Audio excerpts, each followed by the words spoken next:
नमस्कार। दोपहर समाचार में आपका स्वागत है।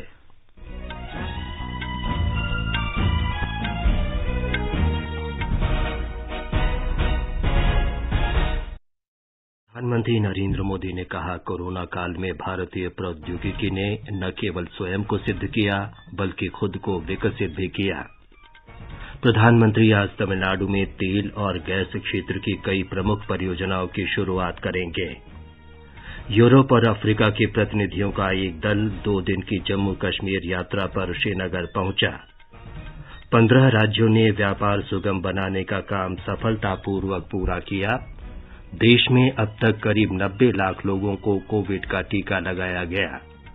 और ऑस्ट्रेलियन ओपन टेनिस के महिला सिंगल्स में शीर्ष वरीयता प्राप्त एशली बार्टी प्रतिस्पर्धा से बाहर। दोपहर समाचार में प्रियंका अरोड़ा के साथ मैं विमलेंदु पांडे। कोविड महामारी से देश एक साथ लड़ रहा है। आप भी हमारे साथ सुरक्षा और बचाव के 3 आसान उपायों का संकल्प लें। मास्क पहनें, 2 गज की दूरी है जरूरी और हाथ और मुंह साफ रखें। अब समाचार विस्तार से। प्रधानमंत्री नरेंद्र मोदी ने भारत में दुनिया के लिए विश्व स्तरीय उत्पाद बनाने की जरूरत पर जोर दिया है। वीडियो कॉन्फ्रेंस के जरिए नेस्कॉम टेक्नोलॉजी और लीडरशिप फोरम को संबोधित करते हुए श्री मोदी ने स्टार्टअप और नवोन्मेषकों से उत्कृष्टता के वैश्विक मानदंड स्थापित करने वाले उत्पादों को बनाने का अनुरोध किया। उन्होंने कहा कि टेक्नोलॉजी से नागरिकों का सशक्तिकरण हुआ है और सरकार के साथ उनका संपर्क स्थापित हुआ है। हर भारतवासी प्रगति के लिए अधीर है। हमारी सरकार नए भारत के युवाओं की इस भावना को समझती है। 130 करोड़ से अधिक भारतीयों की आकांक्षाएं हमें तेजी से आगे बढ़ने के लिए प्रेरित करती है।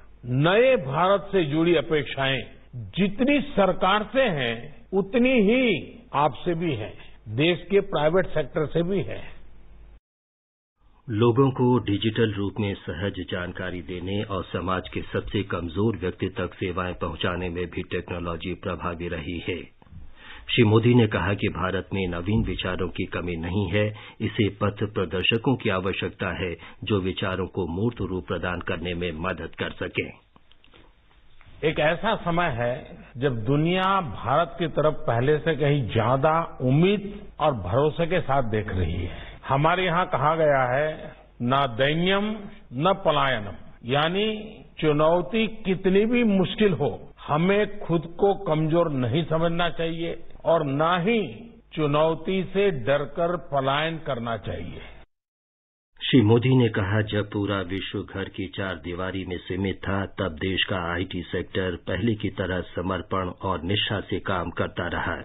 कोरोना के दौरान भारत ने जो सॉल्यूशंस दिए वो आज पूरी दुनिया के लिए प्रेरणा है।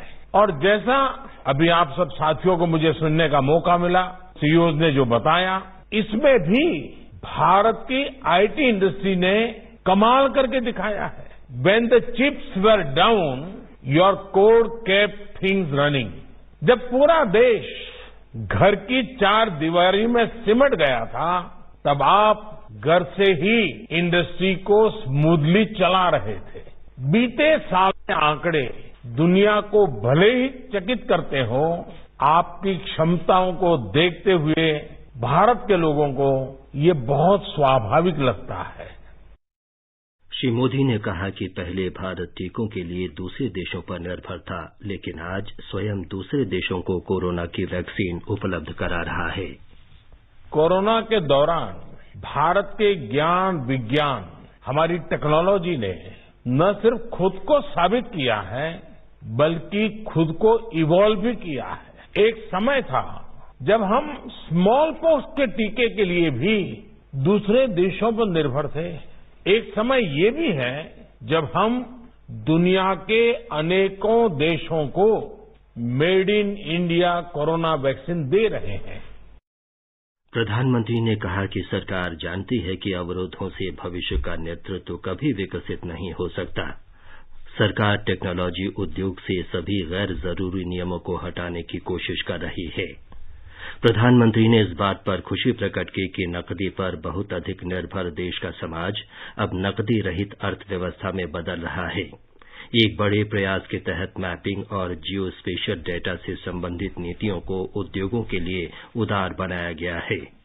श्री मोदी ने कहा कि इससे देश का टेक स्टार्टअप तंत्र सशक्त होगा और आत्मनिर्भर मिशन को और बढ़ावा मिलेगा। प्रधानमंत्री ने कहा कि मौजूदा सरकार अपनी नई नीतियों के साथ न्यूनतम सरकार और अधिकतम शासन की दिशा में कार्य कर रही है। श्री मोदी ने कहा कि राष्ट्रीय डिजिटल संचार नीति ऐसा ही एक प्रयास है। साथियों, हमारी सरकार भी ये भलीभांति जानती है कि बंधनों में भविष्य की लीडरशिप विकसित नहीं हो सकती और इसलिए सरकार द्वारा टेक इंडस्ट्री को अनावश्यक रेगुलेशन से बंधनों से बाहर निकालने का प्रयास किया जा रहा है। नेशनल डिजिटल कम्युनिकेशन पॉलिसी एक ऐसा ही बड़ा प्रयास था। भारत को ग्लोबल सॉफ्टवेयर प्रोडक्ट हब बनाने के लिए नेशनल पॉलिसी भी बनाई गई। सुधारों का ये सिलसिला कोरोना काल में भी जारी रहा। इससे नई परिस्थितियों में आपके लिए काम करना आसान हुआ।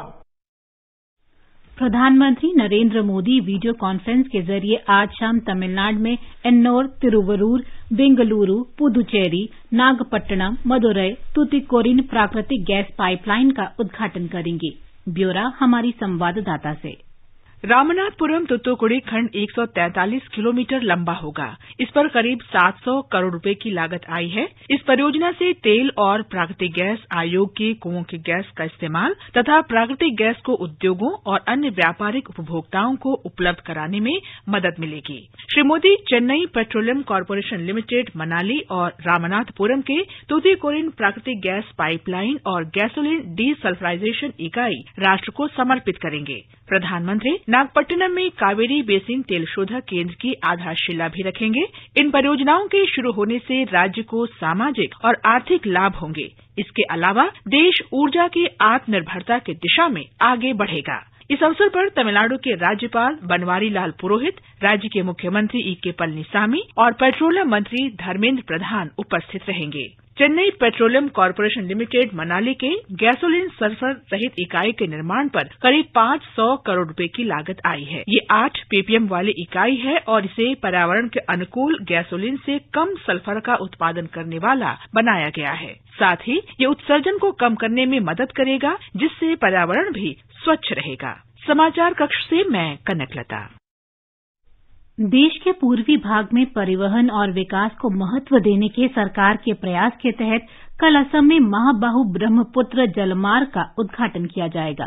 प्रधानमंत्री नरेंद्र मोदी इस जलमार्ग का शुभारंभ करेंगे।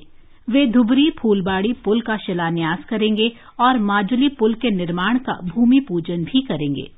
महाबाहु ब्रह्मपुत्र जलमार्ग की शुरुआत से निमाती माजुली द्वीप, उत्तरी गुवाहाटी, दक्षिण गुवाहाटी और ढुबड़ी हाट सिंगीमारी के बीच रोप एक्सपोर्ट का संचालन होगा। जोगीघोपा पर अंतर्देशीय जल परिवहन टर्मिनल का शिलान्यास किया जाएगा। निमाती और माजुली के बीच रोप एक्सपोर्ट सेवा के आरंभ से 420 किलोमीटर की दूरी कम हो जाएगी। इस समय इस क्षेत्र के केवल 12 किलोमीटर हिस्से में ही वाहनों का आवागमन होता है। प्रधानमंत्री ईज ऑफ डूइंग बिजनेस के लिए 2 ई-पोर्टल भी लॉन्च करेंगे। श्री मोदी उत्तरी तट पर ढुबरी और दक्षिण तट पर फुलबाड़ी के बीच ब्रह्मपुत्र नदी पर 4 लेन के पुल का शिलान्यास करेंगे। समाचार कक्ष से विजयलक्ष्मी कासोटिया। यूरोप और अफ्रीका के प्रतिनिधियों का एक दल 2 दिन की जम्मू कश्मीर यात्रा पर श्रीनगर पहुंच गया है। 20 सदस्यों का ये प्रतिनिधिमंडल जम्मू कश्मीर और लद्दाख को केंद्र शासित प्रदेश बनाए जाने के बाद वहां शुरू किए गए विकास कार्यों का जायजा लेगा। आधिकारिक सूत्रों ने आकाशवाणी को बताया कि श्रीनगर पहुंचने के बाद प्रतिनिधिमंडल ने बड़गाम जिले विकास परिषद के सदस्यों, पंचों और सरपंचों से मुलाकात की।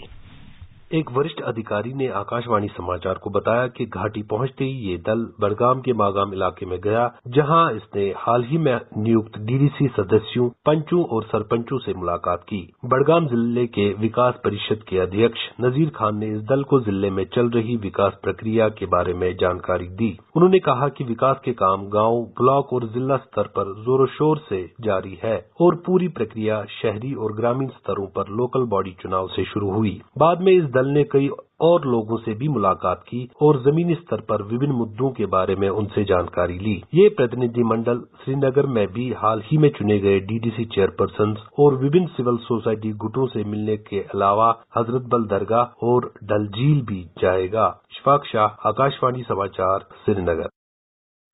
प्रतिनिधिमंडल को पाकिस्तान द्वारा नियंत्रण रेखा से आतंकवादियों के भारत में घुसपैठ की जानकारी भी दी जाएगी।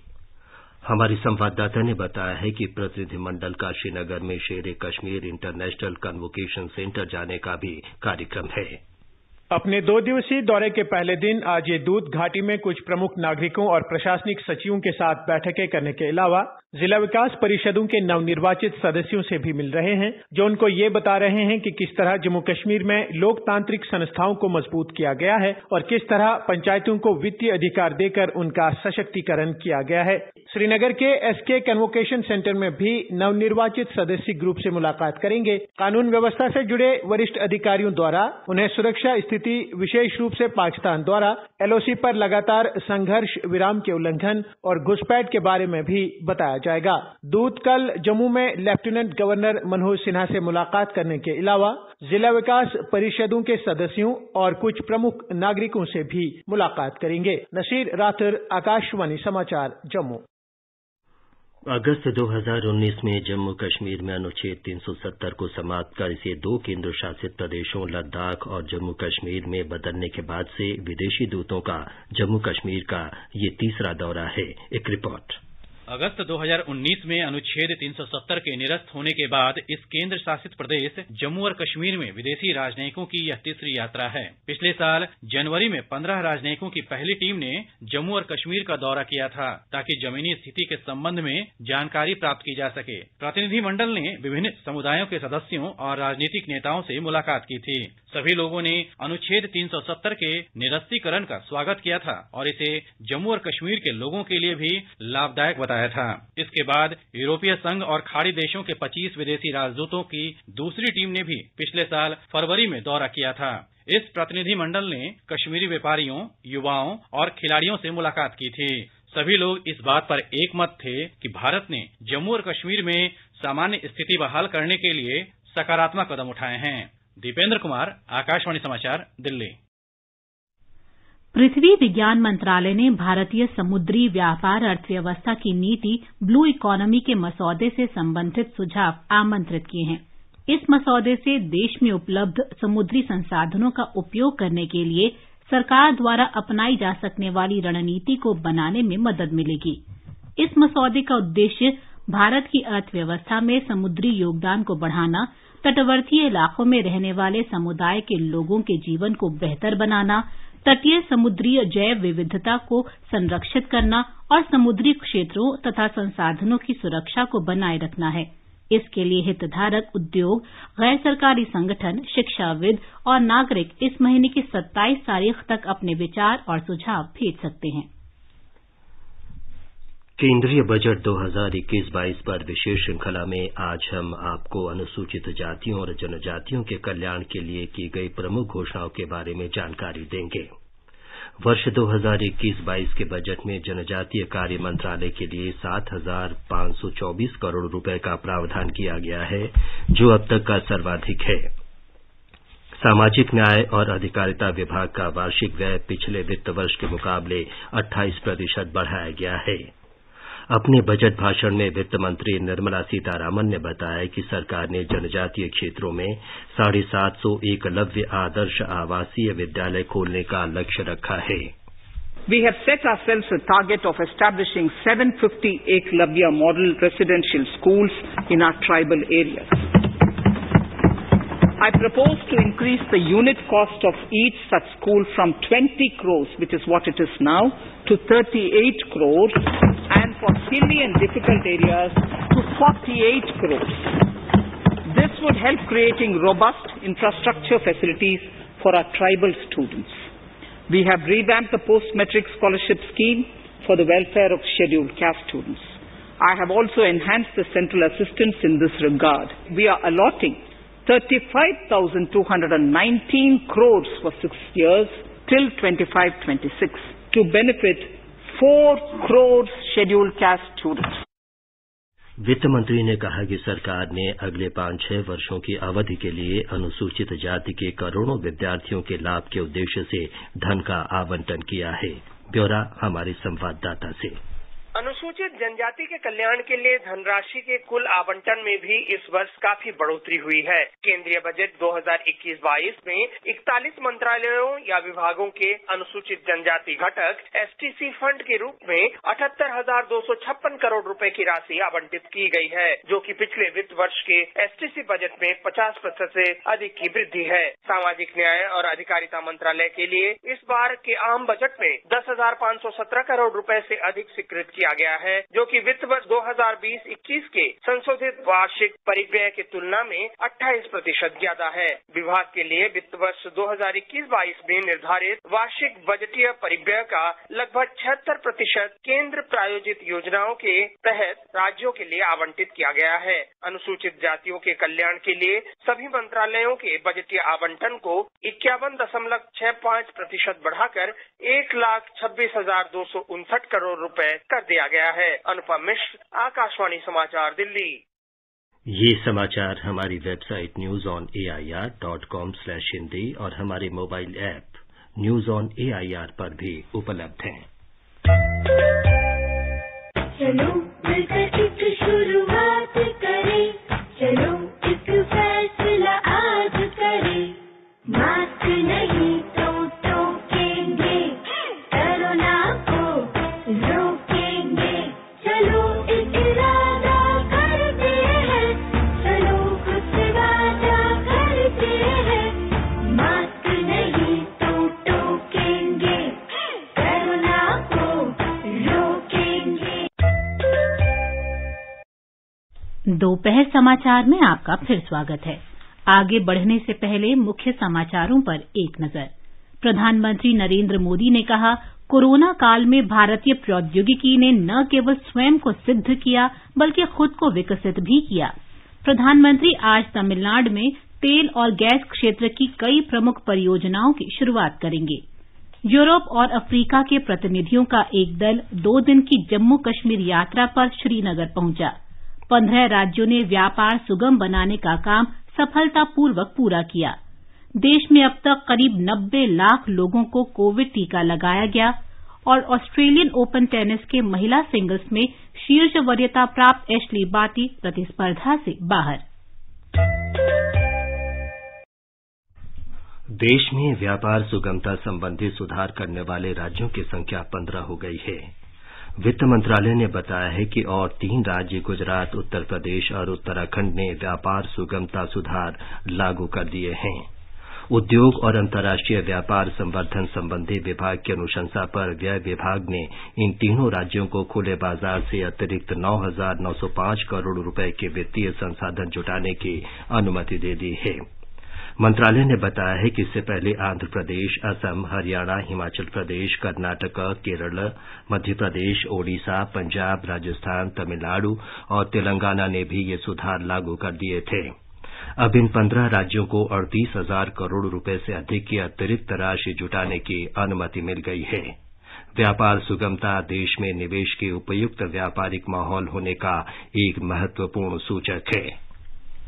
खाद्य प्रसंस्करण उद्योग मंत्रालय ने बागवानी और कृषि उत्पादों के प्रसंस्करण तथा मूल्यवर्धन के स्तर को बढ़ाने के लिए 363 करोड़ रुपए से अधिक के प्रस्तावों को मंजूरी दी है।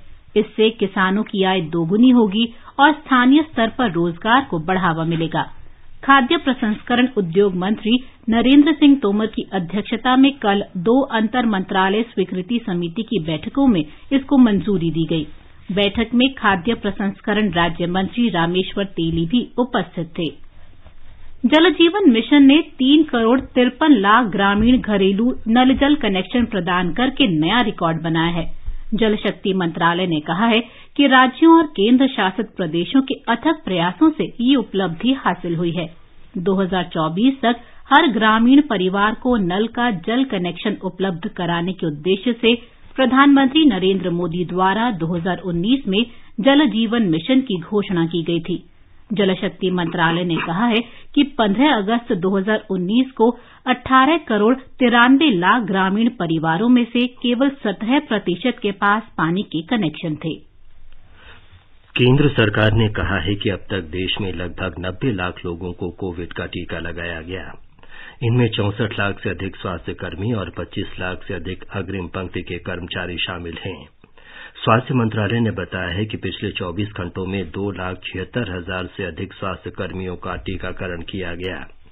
8 राज्यों में देश का 57.8% टीकाकरण हुआ है।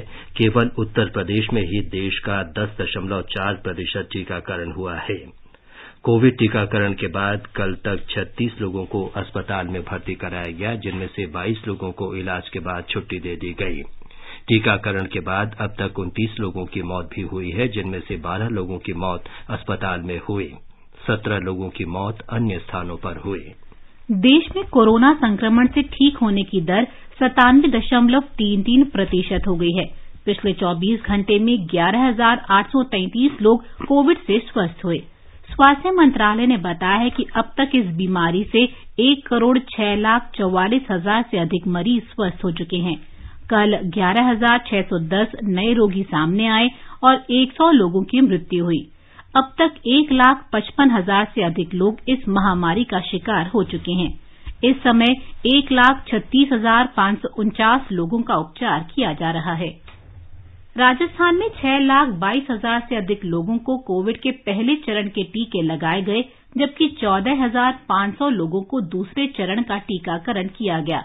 हमारे संवाददाता ने बताया है कि राज्य में अब तक लगभग 11,000 टीकाकरण सत्र चलाए गए।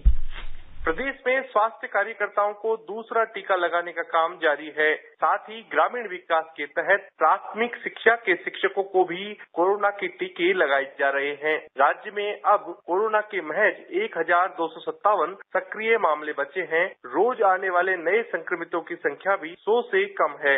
इस बीच मुख्यमंत्री अशोक गहलोत ने कहा है कि मुंबई तथा अन्य देशों में कोरोना के मामले बढ़ना कोरोना की तीसरी लहर के संकेत हो सकते हैं। इसलिए लोगों को कोरोना प्रोटोकॉल का पालन करना चाहिए तथा किसी भी तरह की लापरवाही से बचना चाहिए। जितेंद्र द्विवेदी, आकाशवाणी समाचार, जयपुर।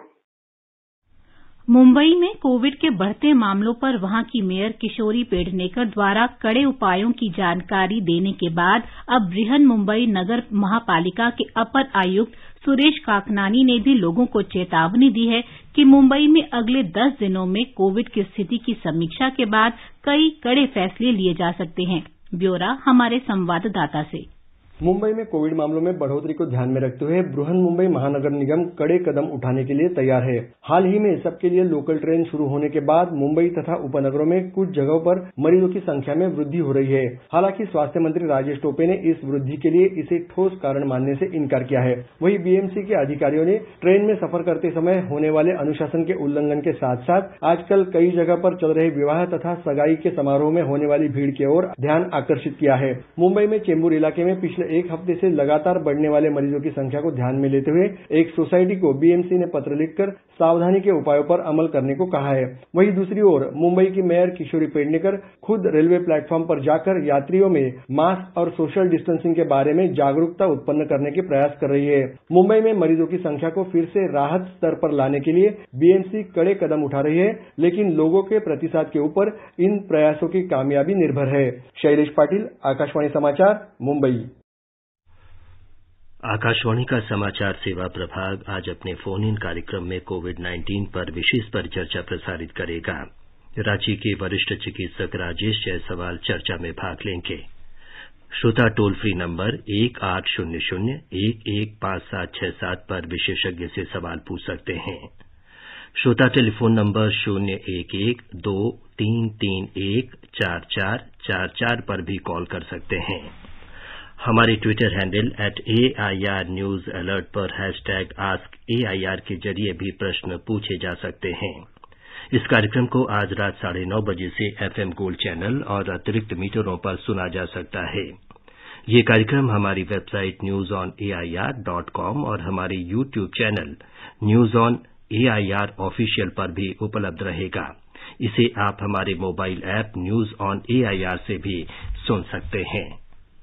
ये समाचार आकाशवाणी से प्रसारित किए जा रहे हैं। ताजा समाचार जानने के लिए आप हमारे Twitter handle @AIR News Hindi को फॉलो कर सकते हैं। ये आकाशवाणी है। ऑस्ट्रेलियन ओपन टेनिस टूर्नामेंट के पुरुष सिंगल्स में रूस के डेनियल मेदवेदेव सेमीफाइनल में पहुंच गए हैं। क्वार्टर फाइनल में उन्होंने अपने ही देश के एंड्रे रूबलेव को लगातार सेटों 7-5, 6-3, 2-6 से हराया। शुक्रवार को सेमीफाइनल में मेदवेदेव का मुकाबला स्टेफनोस सितिसिपास या 20 बार की grand slam champion Rafael Nadal से होगा। महिला सिंगल्स में एशली बार्टी क्वार्टर फाइनल में चेक गणराज्य की कैरोलिना मुच्चोवा से हराकर टूर्नामेंट से बाहर हो गई हैं। कल सेमीफाइनल में कैरोलिना का मुकाबला जेनिफर ब्रेडी से होगा। कल ही एक अन्य सेमीफाइनल में सेरेना विलियम्स और नाओमी ओसाका आमने सामने होंगी।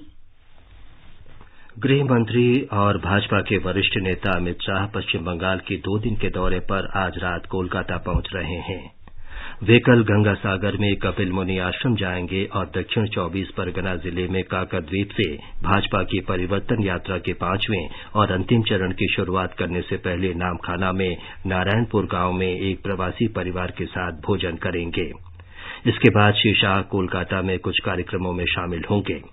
इस महीने की 11 तारीख को श्री अमित शाह ने कूच बिहार और बनगांव ठाकुरनगर का दौरा किया था।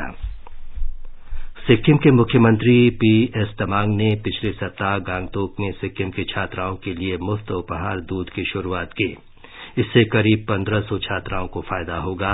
उन्हें प्रतिदिन 200 मिलीलीटर दूध उपलब्ध कराया जाएगा।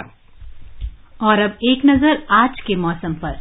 दक्षिण और दक्षिण पूर्व उत्तर प्रदेश, मध्य और पूर्व मध्य प्रदेश, छत्तीसगढ़ और विदर्भ के कुछ हिस्सों में अगले 24 घंटे के दौरान ओलावृष्टि के साथ हल्की से मध्यम वर्षा होने की संभावना है।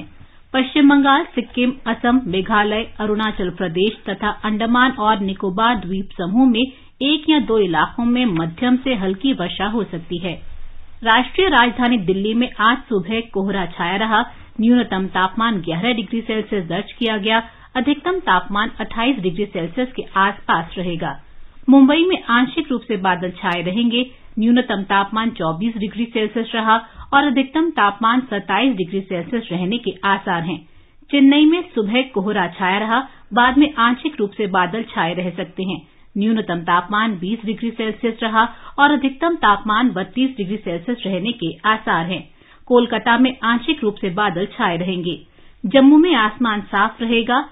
लेह में आसमान साफ रहेगा। गिलगित में भी आसमान साफ रहेगा।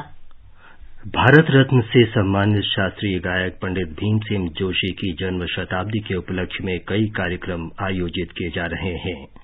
हिंदुस्तानी शास्त्रीय संगीत के पंडित भीमसेन जोशी की भावपूर्ण ख्याल गायकी, भजन और अभंगों से श्रोता सम्मोहित हो जाते हैं। आइए सुनते हैं उनका ये गायन।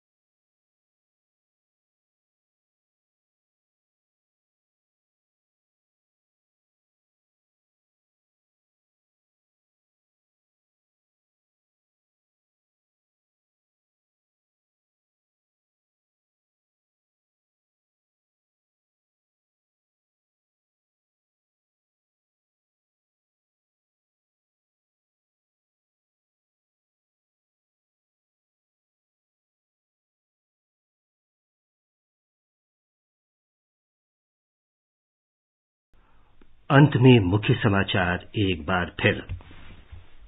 प्रधानमंत्री नरेंद्र मोदी ने कहा, कोरोना काल में भारतीय प्रौद्योगिकी ने न केवल स्वयं को सिद्ध किया बल्कि खुद को विकसित भी किया।